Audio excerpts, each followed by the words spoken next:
بسم اللہ الرحمن الرحیم۔ پروگرام پر اسرار داستان تحقیقات میں آپ کو خوش آمدید کہتے ہیں۔ بہت بڑے بریک کے بعد ایک بار پھر آپ کی خدمت میں حاضر ہیں، اس امید پر کہ آپ خیریت سے ہوں گے۔ ہماری دعا ہے کہ آپ تمام دوست احباب زندگی کے ہر موڑ پر کامیاب رہیں۔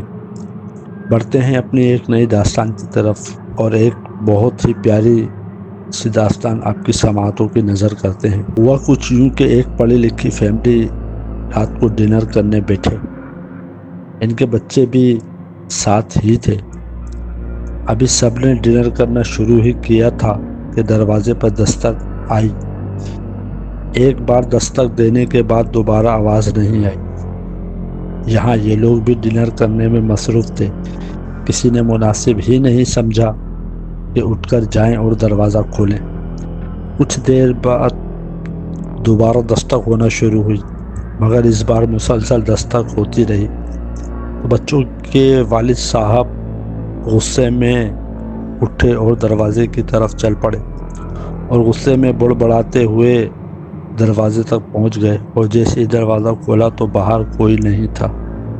بچوں کے والد صاحب نے باہر نکل کر گارڈن کی طرف دیکھا، دائیں بائیں بھی دیکھا، مگر کوئی نظر نہیں آیا۔ والد صاحب نے گھر کے اندر کی طرف جانے لگے، اور اندر داخل ہونے کے بعد دروازہ بند کر کے دوبارہ ڈنر کرنے کے لیے چل پڑے۔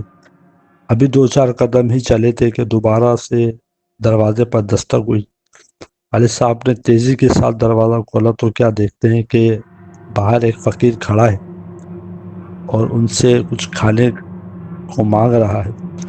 والد صاحب چونکہ پہلے ہی غصے میں تھے، انہوں نے فقیر کو دھکا دے کر نیچے گرا دیا اور گھر کے اندر جا کر دروازہ بند کر دیا۔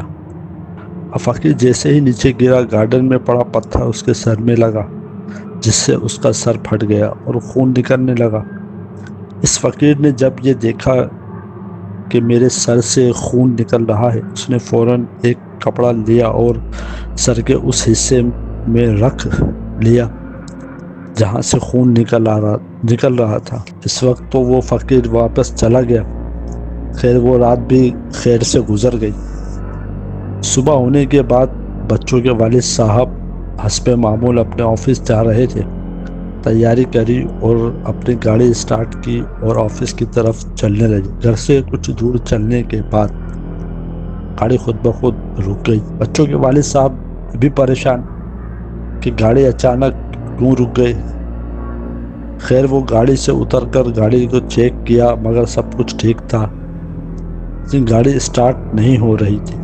اب انہوں نے مکینک کو فون کیا اور خود لفٹ لے کر آفس پہنچ گئے۔ مکینک نے آ کر جیسے تیسے گاڑی اپنے گیراج میں لے آیا۔ مکینک بھی اچھی طرح چیک کرتا رہا۔ وہ بھی پریشان کہ گاڑی تو ٹھیک ہے مگر اسٹارٹ کیوں نہیں ہو رہی۔ اسی اثنا میں شام ہو جاتی ہے۔ بچوں کے والد صاحب کی چھٹی کا ٹائم ہو جاتا ہے۔ وہ مکینک کو فون کر کے گاڑی کی معلومات لیتے ہیں، مگر مکینک گاڑی کی وہی کنڈیشن بتاتا ہے۔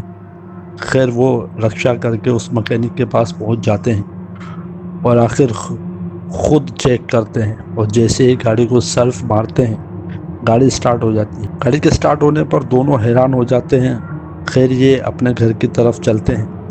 ابھی کچھ دور چلتے ہیں تو گاڑی کا اسٹیئرنگ خود بخود چلنے لگتا ہے اور گاڑی جنگل کی طرف چلنے لگتی ہے۔ ابھی گھبرا جاتے ہیں کہ میں گاڑی کو کدھر چلا رہا ہوں اور گاڑی کہاں چل رہی ہے۔ آخرکار گاڑی ایک سناٹے کی جگہ جنگل بیابان میں جا کر رک جاتی ہے۔ گاڑی کے دروازے خود بخود کھلنے لگتے ہیں۔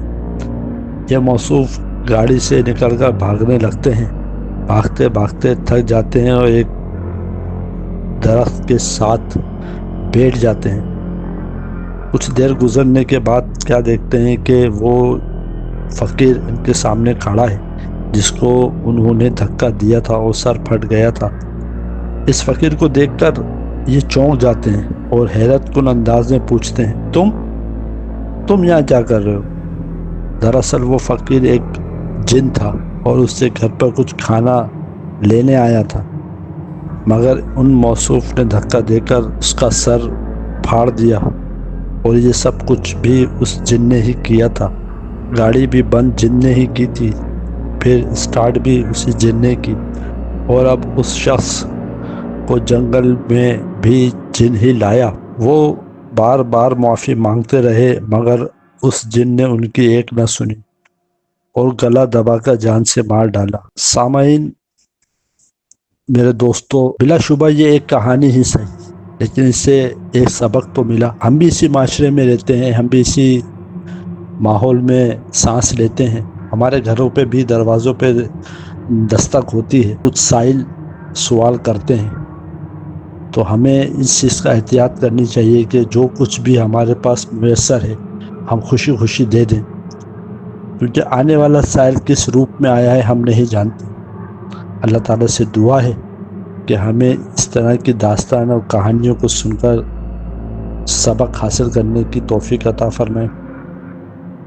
اپنی دعاؤں میں اپنے ہوسٹ ساگر راہی کو یاد رکھیں۔ اللہ نگہبان۔